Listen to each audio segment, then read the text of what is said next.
पानी की बेरहम तबाहकारियों का शिकार रेस्क्यू टीमां इमदादी कार्रवाइयों में मसरूफ ने। मजीद दसणगे साडे नुमाइंदे नवीद अहमद भट्ट। जी बिल्कुल मकार दुश्मन भारत की आबी जारहीयत तो बाद जिहड़ा तबाही मचांदा रेला पाकिस्तान दे विच दाखिल होया सी पंजाब दे वस्ते च गुजर रहा है। इस जगह ते मैं खलोता मैं उस वक्त 11 लाख क्यूसक के करीब ये रेला सी बुढ़ा दरिया दे इन्हूं शगाफ पाना पिया ताकि कीमती जाना बचाइया जा सकन। हुण 3 तो 4 दिन की तबाही मचांदा होया रेला तो गुजर गया है। इस वक्त हैड मराले का जिहड़ा फ्लो है 1,12,440 है।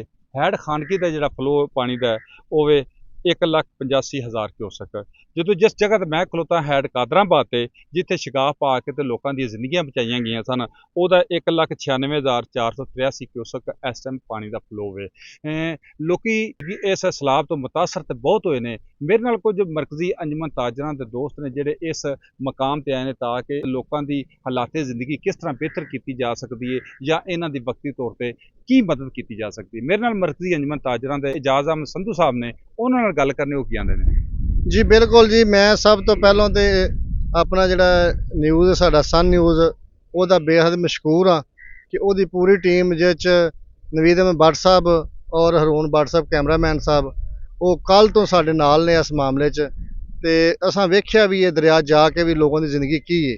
कल तक लोग जिहड़े सन वो पानी च डुब्बे सन, लेकिन हुण जिहड़े वाकियात ने नज़र आ रहे ने हुण अच्छा जरूरत है उन्हां लोगों की मदद की, मैडिसन की और जानवरों की मैडिसन की और उस तो बाद राशन वगैरह की भी जरूरत है। असी अंजमन ताजरान दे प्लेटफार्म जिहड़ा साडा है वो सन न्यूज़ दे तवसल नाल अलहमदुलिल्ला अगे जाके फ्रंट पेज ते जाके उन्हां दी मदद करना चाहते हैं और कर रहे हैं।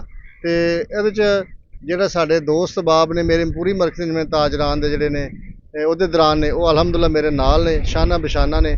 तो असी अलहमदुलिल्ला जिन्नी भी साडी कोशिश हो सकी मखलूके खुदा की मदद वास्ते असी हाज़र हाँ। जी बिल्कुल इन्हों का कहना सी कि मुश्किल वक्त कौमां ते आउंदा है ते कौमां जिहड़ी मुश्किल वक्त तो बाद एक ताकतवर ते कुंदन बन के निकलदियां ने।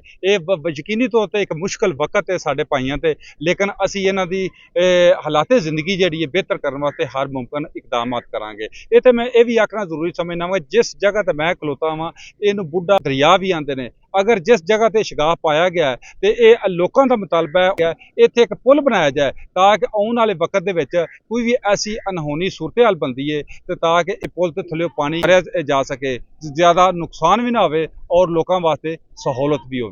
जी।